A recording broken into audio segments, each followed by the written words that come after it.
오늘은 빌립보서의 한 구절 말씀으로 우리 새롭게 새 학기 또 새로운 시작을 앞둔 우리들이 어떤 마음을 가져야 할지를 좀 같이 나누고자 합니다. 빌립보서와 또 빌립보 교회. 저는 아내와 같이 신학교 때 이곳을 다녀온 적이 있습니다. 그래서 실제로도 그곳을 좀 돌아보고 또 제 발로 딛는 그런 경험도 했었는데요. 이 빌립보 지역은 유럽에서 바울이 처음으로 개척한 교회가 있는 지역입니다.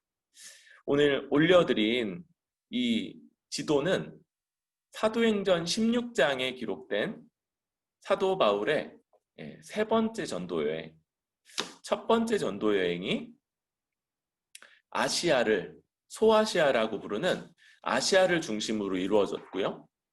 두 번째 전도여행은 사도행전 15장에 나오는 이 예루살렘 공회의 결정을 다시 1차 전도여행 때 세웠던 교회들을 돌면서 그 교회들을 굳게 함으로 이루어졌고, 이제 16장에 세 번째 전도여행을 앞둔 내용들이 나와 있습니다. 바울은 이 브루기아 또 갈라디아 이쪽 비두니아 쪽으로 가고자 힘썼다고 그래요. 제가 체크해 놓은 이 표시 중에 가장 오른쪽에 나오는 거기가 비두니아이죠. 그쪽으로 가려고 하는데 허락되지 않아요. 그리고 그러다가 드로아, 저쪽에 아시아 가장 중간에 있죠. 드로아라는 곳으로 갔는데 거기서 환상을 보고 마게도니아, 그러니까 대륙이 다르죠. 저 가장 왼쪽에 있는 굵은 글씨 마게도니아는 대륙을 말하는데 그쪽 대륙으로 바다를 건너 넘어가게 됩니다. 그 네아폴리스라고 하는 거기에 항구로 들어가서 그 바로 옆에 있는 빌립보성, 거기에서 교회를 세워가게 되죠. 하나님이 환상으로 인도하셔서 빌립보로 건너갔는데 이 빌립보에는 바울이 보통 사역했던 회당이 없었어요. 유대인 성인 남성 10명 있으면 회당을 만들 수 있다고 그랬는데 그게 없어서 기도처라고 하는 곳, 이런 것을 찾아갔었고, 거기서 만난 루디아라고 하는 여인에 의해서 처음으로 빌립보의 회심자들이 나오게 됩니다. 그런데 사도 바울이 그곳에서 있은 지 며칠 되지 않아서 사건 하나에 얽매이게 돼요. 귀신 들려서 종치는 이 여종, 이런 여종이 있었고요. 그 여종으로 인해서 돈을 버는 주인들이 있었는데 바울이 이 여종에게 붙은 귀신을 쫓아내면서 그 여종으로 돈벌이를 했던 주인들이 바울을 고발하고 잡아서 빌립보 감옥에 갇히게 되죠. 이 빌립보 감옥에 바울이 매를 맞고 그리고 나서 갇혀 있는데 빌립보 감옥에 지진이 나고 거기에 지진으로 인해서 갇혀져 있는 모든 것들이 풀어지게 됩니다. 그걸 보고, 문이 열려진 걸 보고 자살하려던 간수를 바울 일행이 막아서게 되고, 그래서 그 간수 일행에게 복음을 전할 계기를 얻고 복음을 전해서 회심하고, 그 다음 날이 됐을 때 바울은 자신이 로마 시민권자인 것을 밝힙니다.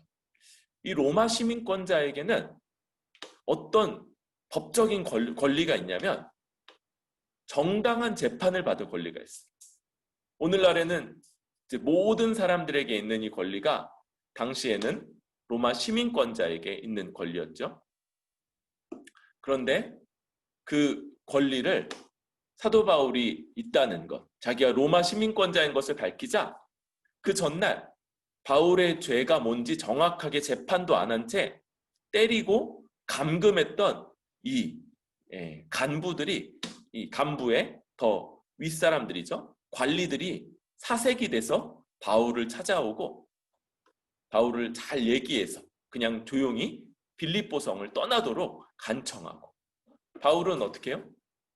잠깐만, 나 여기서 아직 할 얘기가 있어. 그래서 다시 간수와 또 루디아의 집을 방문해서 거기 형제들에게 다 인사하고, 아마 제 생각에는 천천히 갔을 것 같아요. 천천히. 그리고 그 근처에는 누가 있어요? 관리들. 이 제대로 죄도 재판도 안 하고 매부터 쳤던 그 관리들이 사색이 돼서 이렇게 쫓는데 천천히 인사도 하고 막 안부도 묻고 그러다가 이제 빌립보성을 떠나게 되죠. 이렇게 해서 세워진 것이 빌립보 교회고요. 루디아의 가정과 또 간수의 가정, 이들이 아마 주 멤버가 됐을 거다라고 생각하고, 그리고 바울이 그 빌립보성에 머문 것은 몇 주도 채 되지가 않는 그런 짧은 시간이었던 것도 보게 됩니다. 여러분, 이 오늘 본문에 들어가기에 앞서서 이 빌립보 교회, 그리고 이 빌립보 교회라는 이 빌립보 교회가 세워지는 상황은 우리에게 여러 가지를 좀 생각하게 됩니다. 첫 번째는 선한, 곧 하나님의 뜻을 받들고 하나님의 계획을 따라 살고자 하는 그런 마음과 계획이 있다 할지라도 그것이 언제나 이렇게 제대로 풀려가는 것이 아니라는 거예요. 여러분, 사도 바울이 비두니아 쪽으로 가서 복음을 전하고자 했던 것, 어찌 자기 사욕을 위함이겠습니까? 비두니아 가면 거기가 날씨가 좋고 뭐 아주 풍요롭고, 또 거기 가면 무슨 그리스 휴양지처럼, 그래서 거기 가면 아주 햇빛 좋은 데서 선탠하면서 지낼 수 있는 그런 것이 아니었을 거예요. 비두니아 쪽도 복음이 필요하다고 여겼고, 그래서 여러 가지 고난, 역경, 어려움을 무릅쓰면서 거기 가서 복음을 전하고자 했던 것이죠. 선의와 주를 향한 충성, 그리고 그러한 것 가운데 있는 계획조차도 언제나 순풍을 만나고 순조롭게 풀려가는 것이 아니라는 것을 보게 되죠. 또 여러분, 그런 혼란 가운데 바울이 마게도니아로 건너가게 된 것, 환상 속에서 이루어진 일이었죠. 환상. 하나님께서 보여주신 환상임을 사도 바울이 인정했다고 말합니다. 여러분, 과거에 하나님께서는 환상, 꿈, 이런 것들을 통해서 하나님의 뜻을 전달하셨어요. 그래서 그 당시에 이런 것들은 아주 신적인 의미를 갖는다, 이런 것들을 인정해야 됐죠. 그런데 여러분, 오늘날은 이 의미가 약간 달라지는 면이 있습니다. 그 당시 그런 꿈이나 환상, 이런 것들이 최종적인 권위를 가졌다면, 오늘날의 꿈, 환상, 또 어디선가 들려온 음성, 이런 것들은 하나님의 뜻일 수 있어요. 하나님이 하나님의 뜻을 전하는 그런 통로일 수 있죠. 그런데 뭡니까? 반드시 판단이 필요한 거예요. 기록된 말씀, 완결돼서 전달된 하나님의 말씀에 따라 판단할 필요가 있다는 겁니다. 말씀은 이런 필요성을 굉장히 강조하기도 합니다. 고린도 후서에 이런 본문이 있어요. 이것이 이상한 일이 아니니라 사단도 자기를 광명의 천사로 가장하나니. 그럼 뭡니까? 사탄이 마치 하나님의 천사인 것처럼, 그래서 하나님의 뜻을 전하고 하나님의 뜻을 따라 살도록 인도하는 천사인 양 가장한다는 거. 가장. 그러니까 천사가 나타나서 말해주면 그거 그대로 따라가면 어떻게 될 수도 있다고요? 망하는 거죠. 사탄의 말을 따르고 하나님을 대적하게 되고 죄를 짓게 되는 이런 일들이 벌어질 수 있는 거예요. 여러분, 그래서 우리에게 환상, 꿈, 혹은 천사가 나타나는 일, 음성이 들리는 일, 이런 일들이 벌어질 때 우리가 첫 번째로 해야 되는 것이 무엇입니까? 먼저 의심과 점검인 거죠. 기록된 말씀에 따라서 그게 정말 맞는지. 사도 바울이 마게도냐 사람이 환상 속에서 손을 내딛는 것, 건너와서 우리를 도우라 라고 요청하는 것을 그냥 건너오래니까 건너가야지 라고 하는 게 아니라 판단이 포함되어 있는 것이죠. 하나님의 뜻인 것을 인정했다. 인정하는 것. 이런 부분에서 우리는 판단과 점검이 필요하다는 것을 보게 됩니다.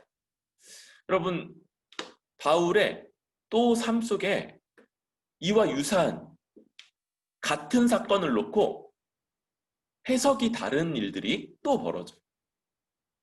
사도 바울이 예루살렘으로 가는 여정에 이런 예언을 듣게 됩니다. 사람들이 바울의 띠를 풀어서 바울의 허리띠를 가지고 바울의 손목을 묶으면서 예언을 하는 거예요. 이 띠의 주인이 예루살렘에 가면 이렇게 잡힘을 당하고 고난을 받고 결국은 죽임을 당할 거다. 이런 예언을 받아요.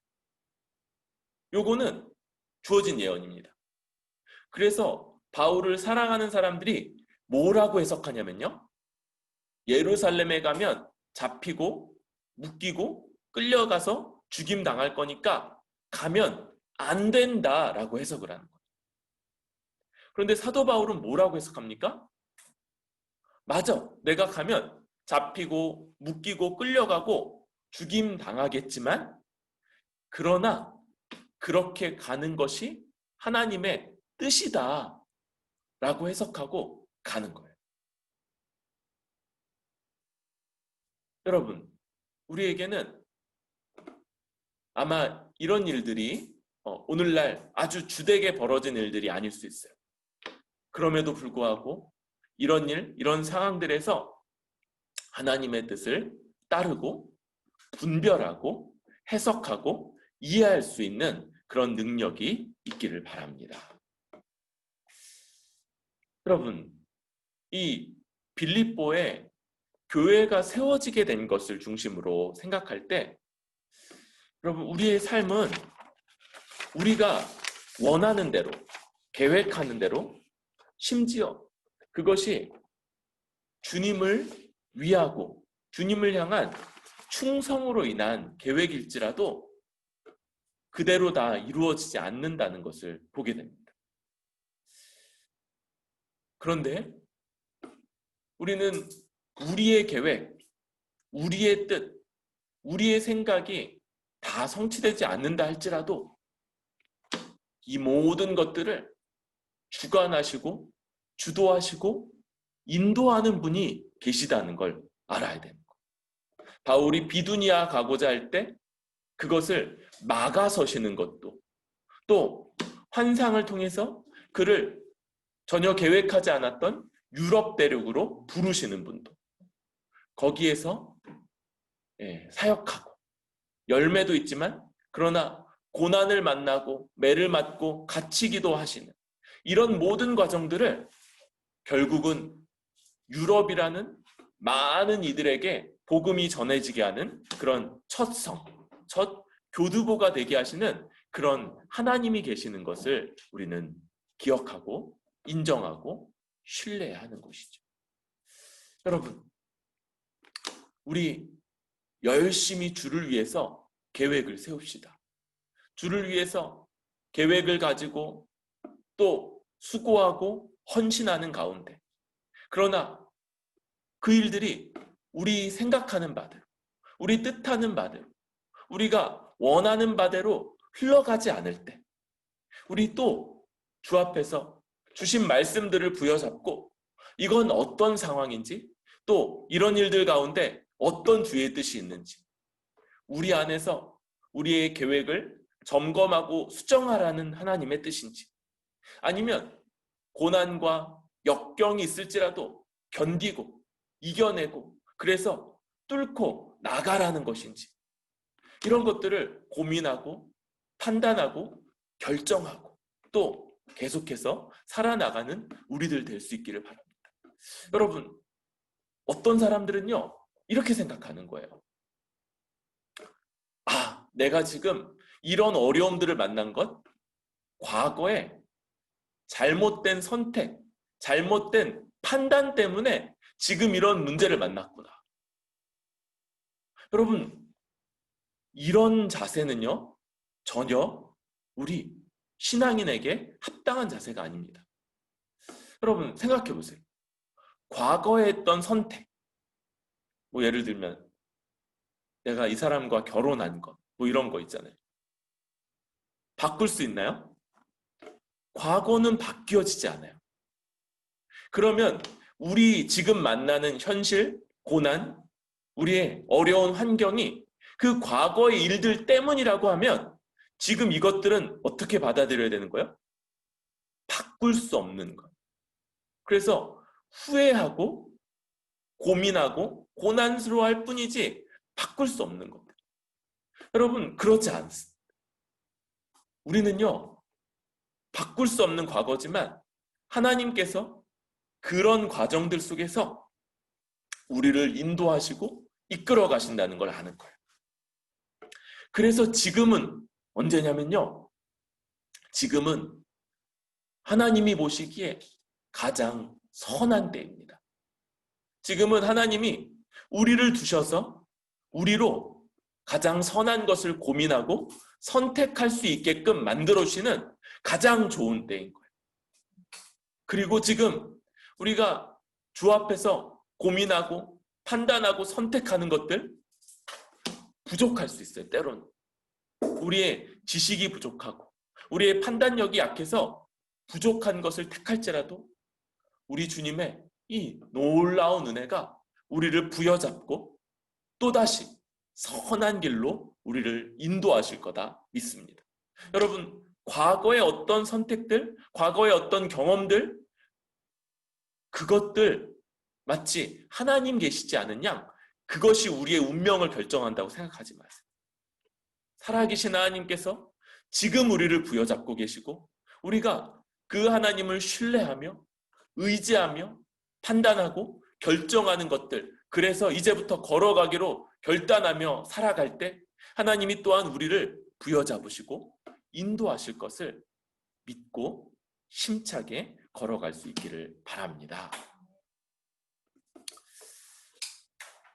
그러면서 이제 오늘 빌립보서 2장으로 들어가려고 합니다. 여러분, 빌립보서 2장에 우리 읽은 이 하반부는 두 명의 인물이 주로 나타나고 있죠. 19절부터 24절까지는 디모데라고 하는 한 사람, 그리고 25절부터 30절까지는 에바브로디도라고 하는 또 다른 한 사람에 관한 이야기를 전하고 있는 겁니다. 먼저 19절부터 24절까지 보면 바울은 디모데를 속히 보내기를 원한다, 이렇게 말해요.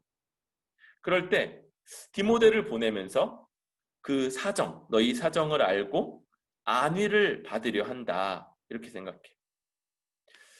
20절 보니까 뜻을 같이하여 너희 사정을 진실히 생각할 자가 이밖에 내게 없음이라.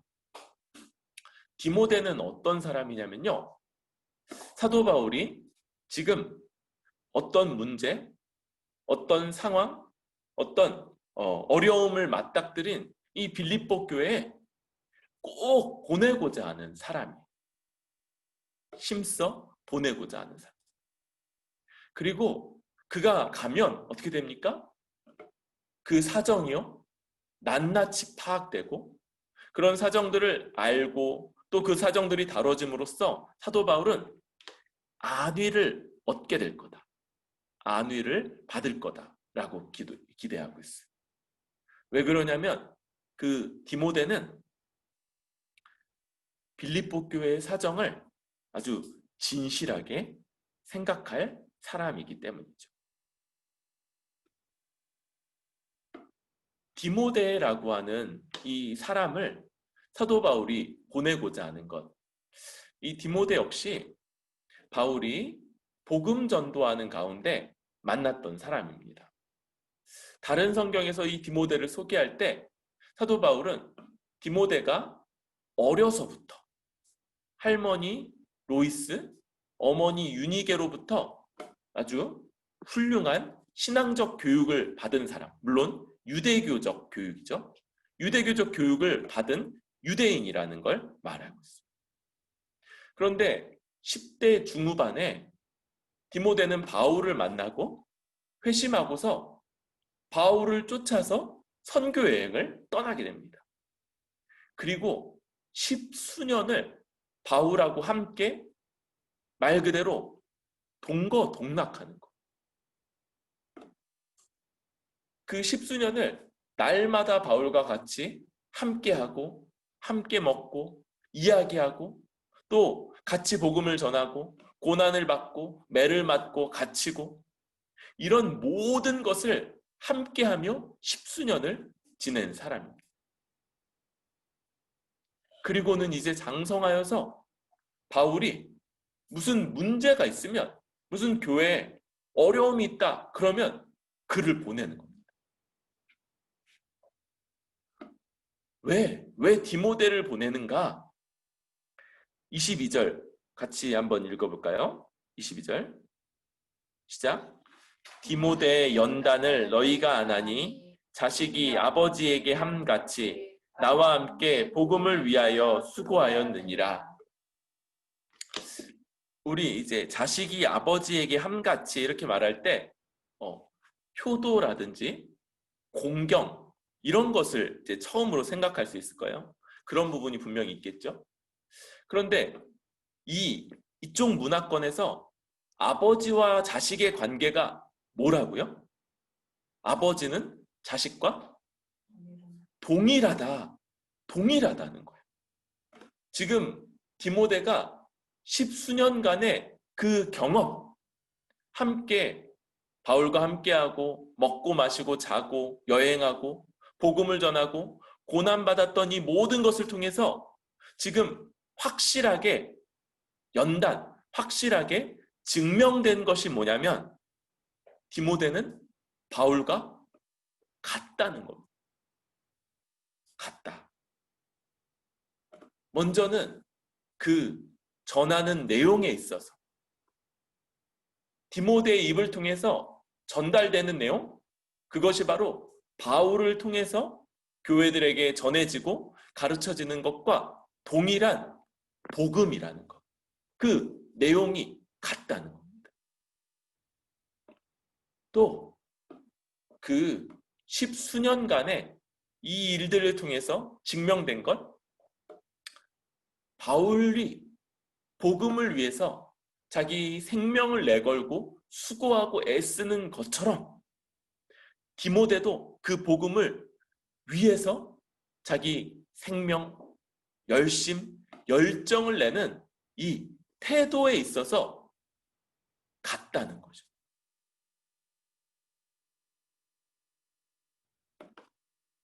그러니까 어느 교회에 무슨 문제가 있잖아요. 그러면 디모데를 보내는 겁니다. 오늘날 그렇죠. 오늘날에는 이제 두 종류가 있는데요. 하나는 이렇게 이제 어디든지 가고자 하는 그런 일들이 있어요.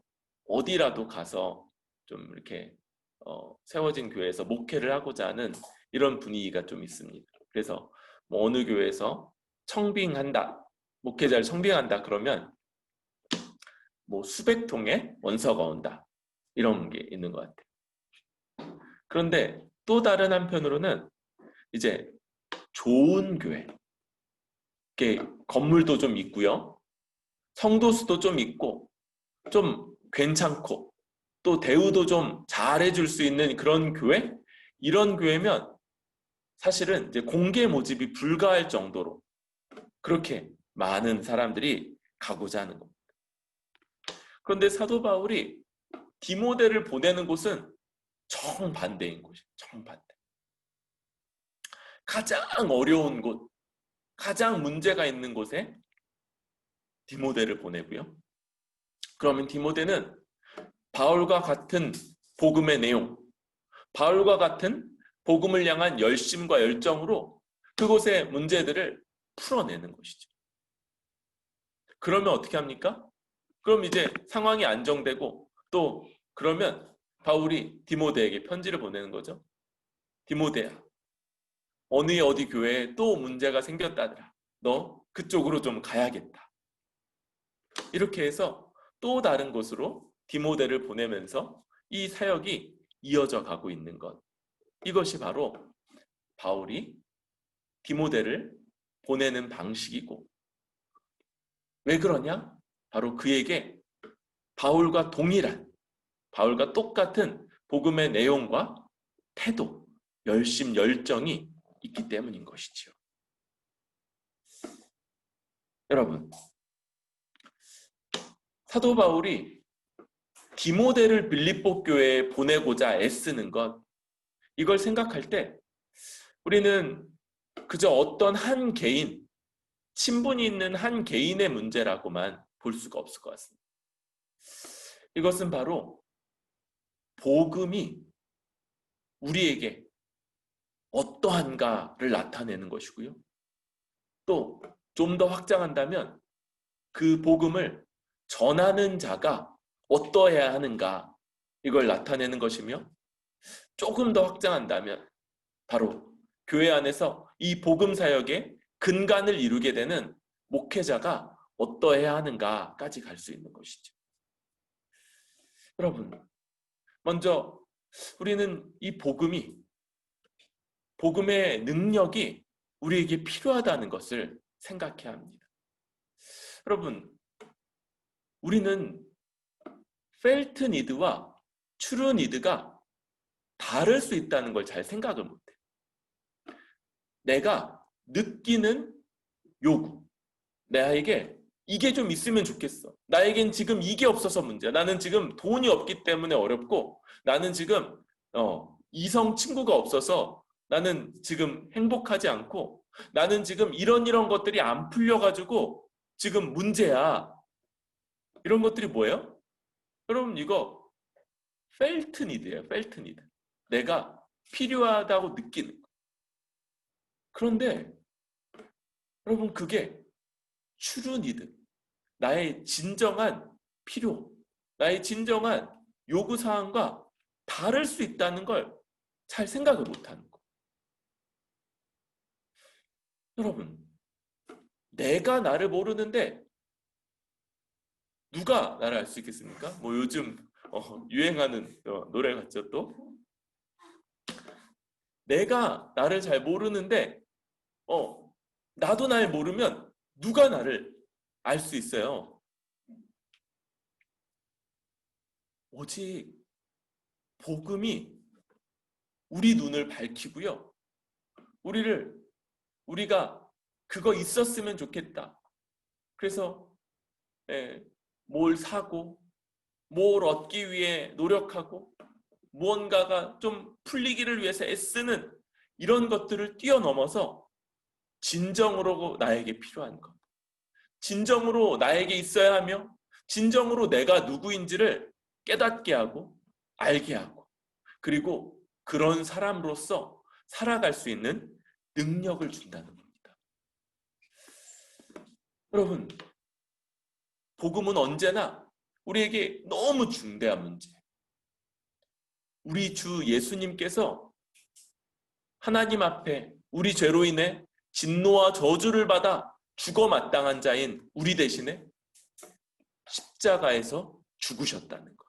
그로 모든 대가를 지불하셨다는 이것이 우리가 누구인지를 깨닫게 하고 우리에게 진정으로 필요한 것이 무엇이었으며 그래서 지금 주님께서 십자가에 죽으신 결과로 우리가 어떻게 살아갈 수 있는지를 알게끔 하는 것. 여러분, 이 짧은 몇 마디 말로 다 해결이 안 될 수 있습니다. 그래서 성경은 이 얘기를 또 다른 말로 더 풀어내고 더 여러 상황들에 적용하면서 이 내용을 확장시켜가는 거예요. 여러분, 이 단순한 진리 하나가 사실은 우리 삶의 모든 면면에 적용돼야 할 진리고요. 거기서 빛을 발하며 우리로 전혀 다른 생각, 전혀 다른 모습, 전혀 다른 방식으로 살게끔 해야 하는 그런 능력이요. 새로운 패러다임을 만들어내는 그런 진리인 것이죠. 우리는 이번 학기에 로마서 말씀을 같이 공부하고자 합니다. 이 로마서는 원래 사도 바울이 한 번도 방문하지 못한 로마 교회를 향해서 가장 체계적으로 가장 길게 자신이 전한 복음에 대해서 체계적으로 또 길게 쓰고 있는 그런 편지이죠. 그 내용을 우리가 함께 공부하고 그 내용들을 함께 다루면서 얼마나 이 복음의 능력이 확고하고 분명하고 확실한지 그리고 그것에 비추어서 내가 누구이며 어떤 필요가 있고 그것이 십자가에서 어떻게 채워져서 지금 어떻게 살아갈 수 있는 자인가까지 분명하게 알게 되는 우리가 될 수 있기를 바랍니다. 여러분, 그런데 이 말씀에서 우리가 이렇게 복음의 능력이 필요하고 이 복음의 능력을 받은 자여야 할 뿐만 아니라 여러분 그렇게 복음의 능력 가운데 있는 자는 이 복음을 전하고 또 복음을 가르칠 수 있는 자로 세워져야 할 겁니다. 여러분 우리 교회는 목사만 아니라 목회자만 아니라 모든 성도가 이 복음을 가르치는 자요 전하는 자가 되어야 함을 우리는 같이 그렇게 믿고 있습니다. 최소한 복음에 있어서 그리고 교회에 대한 가르침, 교회론에 있어서는 모든 성도가 다 다른 사람들에게 가르칠 수 있어야 되는 내용이에요. 왜냐하면 이건 우리가 세례받을 때 서약하는 내용인 거예요.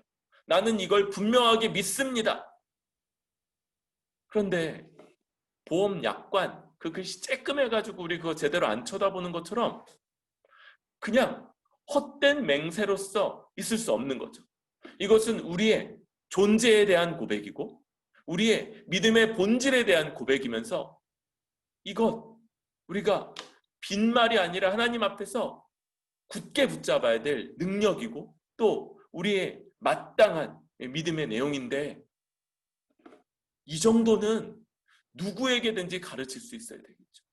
물론 은사에 따라서 또 연배에 따라서 편차가 있을 수 있습니다. 그러나 최소한 누가 당신은 뭘 믿으십니까? 당신 복음이 뭡니까? 왜 그렇게 교회에 목숨을 겁니까? 이런 말들을 질문들을 했을 때 그 말할 수 있어야 되죠. 얼마나 잘 설득력 있게 말하는가 두 번째 문제이기 전에 분명히 말해야 될 내용들이 있죠. 복음에 관해서 10가지 주제로 그리고 각 주제는 3가지로 요약되도록 그렇게 말해야 되고요. 교회에 대해서 14가지 주제로 그리고 각 주제는 2가지씩의 세부 내용을 갖는 방식으로 말할 수 있어야 되는 것. 이게 복음을 가진 자일 뿐만 아니라 이 복음이 필요로 하는 사람들에게 얼마든지 갈 수 있는 사람의 모습인 것이죠. 그리고 여러분, 우리 교회는 이런 일들이 바로 이런 관점을 가진 목사에 의해서 이루어져야 함을 봅니다. 어떤 교회들은요, 이런 관점이 별로 없어요. 그래서 말씀을 가르치는 건 목사의 일이고 모든 성도는 그냥 말씀의 수혜자, 잘 배우면 됐지, 뭐 이렇게 생각하는 거예요. 여러분, 그런데 그러지 않죠? 여러분, 시험 치지 않는다고 말하는 순간에 로마서 여러분 공부 아주 허투루 하게 될 가능성이 높습니다. 그런 의미에서 여기서 이렇게 말하는 거죠. 저는 로마서도 시험을 치겠습니다. 여러분, 우리는요, 가르쳐야 될 사람으로 배울 때에만 이걸 정말 제대로 배우는 거예요.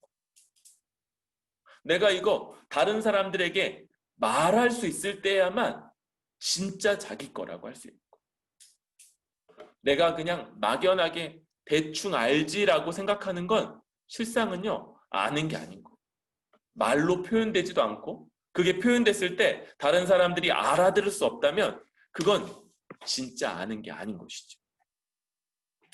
그런데 이런 것들이 어떤 목사냐, 어떤 목회자가 말씀 사역을 주도하고 말씀 사역에 기틀을 마련하느냐에 따라서 달라지게 된다는 거예요. 오늘날 많은 교회들이 목사님은 말을 그렇게 그럭저럭 하는데, 목사님은 어떻게든 가르치는데 성도들은 왜 그렇게 못 배우느냐, 이런 말씀 사역의 기반이 다르기 때문인 것이죠.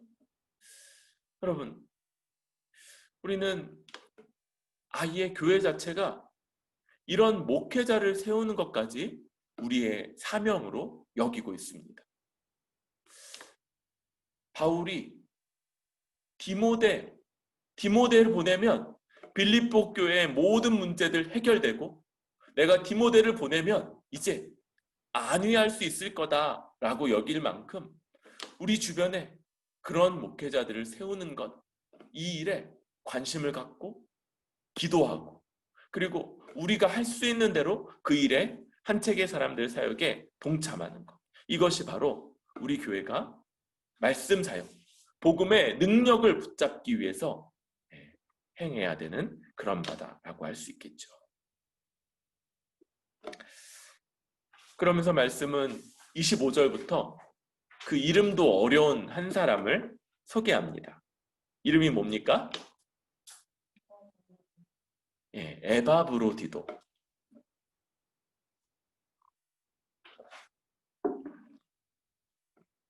내용을 볼 때 아주 이상해 보이는 그런 내용들이 있어요. 여러분, 에바브로디도는 어디 사람이냐면요, 빌립보 사람, 빌립보에서 바울을 위해서 보낸 사람입니다. 지금 바울이 감옥에 갇혀 있는 중이에요. 오늘날 감옥 그러면 인권이 보장되고 그래도 삼시세끼가 나오고 막, 그런데 당시 감옥은요 전혀 그렇지가 않죠. 그러니까 만약에 도와주는 사람 없이 감옥에 갇히면 이 사람은 굶어 죽을 겁니다. 외부에서, 옥바라지라고 하죠. 외부에서 이 사람을 위해서 쓸 것을 넣어주고 돌봐주는 사람이 없이는 옥살이를 할 수가 없는 거예요. 지금 빌립보 교회가 바울을 돕기 위해서 그렇게 보낸 사람인데요, 바울이 그를 어떻게 표현하냐면요, 25절에 세 가지로 표현하죠. 나의 형제, 함께 수고하고 함께 군사된 자, 너희 사자로 내가 쓸 것을 돕는 자. 지금 빌립보 교회의 사자, 빌립보 교회가 보내서 바울의 쓸 것을 돕는 자, 이걸 설명했죠. 그런데 그가 얼마나 그 일을 충성스럽게 또 바울을 위해서 헌신적으로 잘 감당했냐면, 바울이 내 형제다 라고 말하고요, 또 모습이 다르죠. 사도 바울은 감옥에 갇히고 거기서 신문을 받고 재판을 받는 것으로 그의 복음을 위한 싸움을 감당하고 있어요. 사도 바울이 로마 시민권자로서 정당한 재판을 받을 권리가 있다고 그랬죠? 사도 바울은요, 복음을 전하다가 감옥에 갇혀서 이 복음이 정말로 거짓된가? 정말로 로마 법에 위배되는가? 정말로 로마 사회를 해하는가? 이런 문제들에 대해서 지금 재판 과정에서 신문받고 있는 거예요. 그리고 바울은 계속해서 이 한편으로 감옥에 갇혀서 고난을 받지만 또 이 고난과 동시에 재판 과정을 통해서 복음을 변론하고 변증하는 사역을 계속하고 있는 겁니다. 그런데 에바브로디도는 어떻게 해요? 에바브로디도는 함께 군사되고 함께 수고하고 있는데 어떻게 하냐면 그 바울을 뒷바라지하는 것으로 동일한 싸움을 감당하고 있는 거예요. 사도 바울이 이런 식으로 에바브로디도를 표현하고 있는 거죠. 그런데 문제가 벌어졌습니다. 이 에바브로디도가 병이 들었어요. 그것도 아주 심각한 병이고 죽을 위험에 처한 그런 병이었던 것 같아요. 그런 병이니까 굉장히 아프고 힘들고 막 죽을 그런 위험에 처했겠죠. 그런데 그 에바브로디도가 걱정하는 게 자기의 생명, 자기의 안위, 나 죽으면 내 가족들, 내 처자식들 어떻게 될까? 이런 게 아니라 자기가 심하게 병들었다는 걸 빌립보 교회가 들었다는 걸 지금 걱정하고 나 때문에 빌립보 교회가 걱정하면 어쩌지?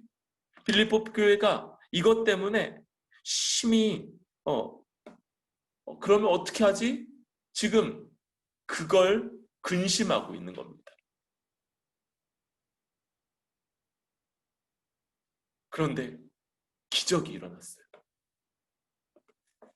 27절 보면 병들어 죽게 되었으나 죽을 병이었죠.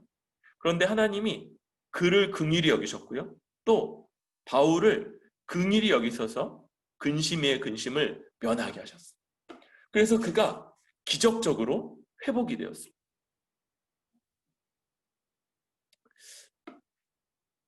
그를 긍휼히 여기셨을 뿐만 아니라 그를 근심하고 있던 사도 바울의 근심을 면하게 하셨죠. 그런데 사도 바울은 또 이 에바브로디도를 빌립보로 보낸다는 거예요. 왜요? 급히 그를 보내는 건 그를 보고 기뻐하고 빌립보 교회 이제 더 이상 근심하지 않도록 하기 위함인 것이죠. 그러면서 29절 뭐라고 말하는지 한번 읽도록 합시다. 시작. 이러므로 너희가 주 안에서 모든 기쁨으로 그를 영접하고 또 이와 같은 자들을 존귀 여기라. 내가 보내니까 이런 사람을 영접하고 아주 귀인이 온 것처럼 그렇게 맞아들이고 또 그를 존귀 여기라 라고 명하고. 여러분, 이 아주 이상한 모습들, 사도 바울은 이제 자신 옥 바깥에서 자신을 돌봐줄 한 사람을 또 멀리 떠나보내는 거지 않습니까?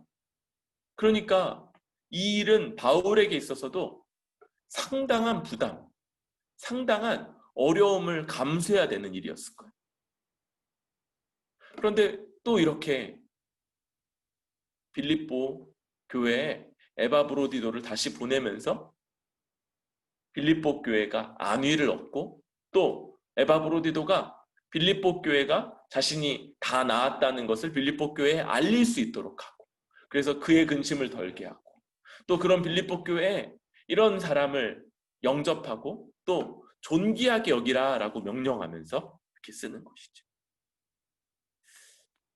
여러분, 저는 역시 그냥 한 사람의 일, 평신도지만 아주 영웅적인 모습을 보였던 한 사람의 모습이라고 여기지 않습니다. 여러분, 이런 사람은요, 원래 교회에서요, 제일 보내기 싫어하는 사람 중에 하나예요. 여러분, 바울에게 가서 그렇게 수고하고 헌신했던 에바브로디도가 빌립보 교회에서는 아무 일도 안 했겠어요? 우리 딱 생각하면 누구일 것 같냐면 스데반 같고 빌립 같고 교회 안에서 정말 든든하고 힘이 되는 그런 사람이었을 것 같은 거. 그런데 빌립보 교회는 어떻게 한다고요? 그런 에바브로디도를 바울을 위해서 보내는 거죠.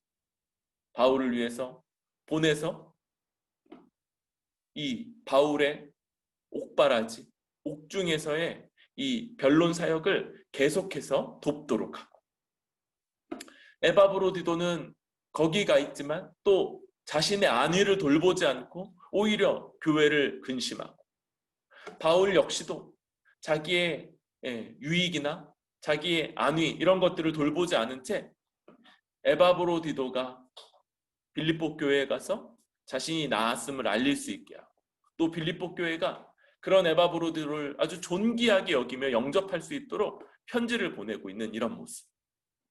여러분, 이것은요, 교회가 어떤 곳인지를 보여주는 모습이라고 생각이 됩니다. 바울이 그리고 에바브로디도가 빌립보 교회가 보여주는 이 모습은요, 아, 이들이 참으로 한 몸이구나, 참으로 하나구나 라는 걸 보여주는 거예요. 우리가 하나입니다. 우리가 한 몸입니다. 우리는 공동체입니다. 여러분, 이것은요, 서로를 향한 수고, 섬김, 희생 이외의 것으로는 표현되지가 않는 거예요.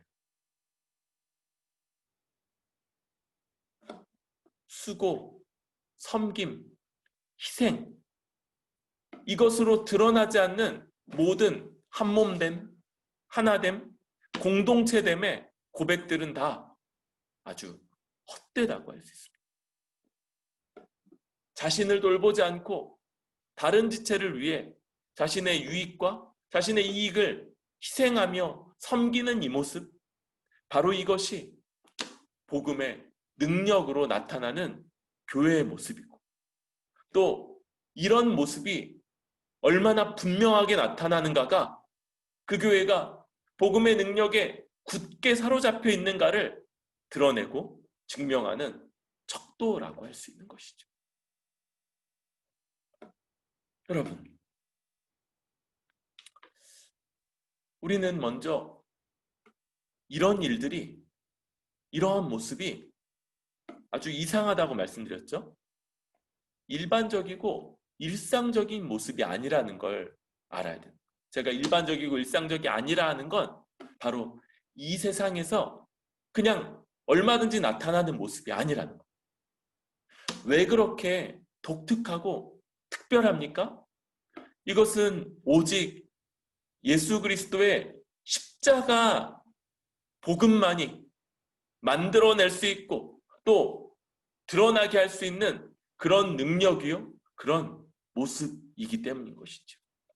예수 십자가의 모습, 예수 십자가 은혜 외에는 이렇게 살아가게끔 하고 이렇게 행하게끔 할 수 있는 다른 어떤 것도 없는 것이죠.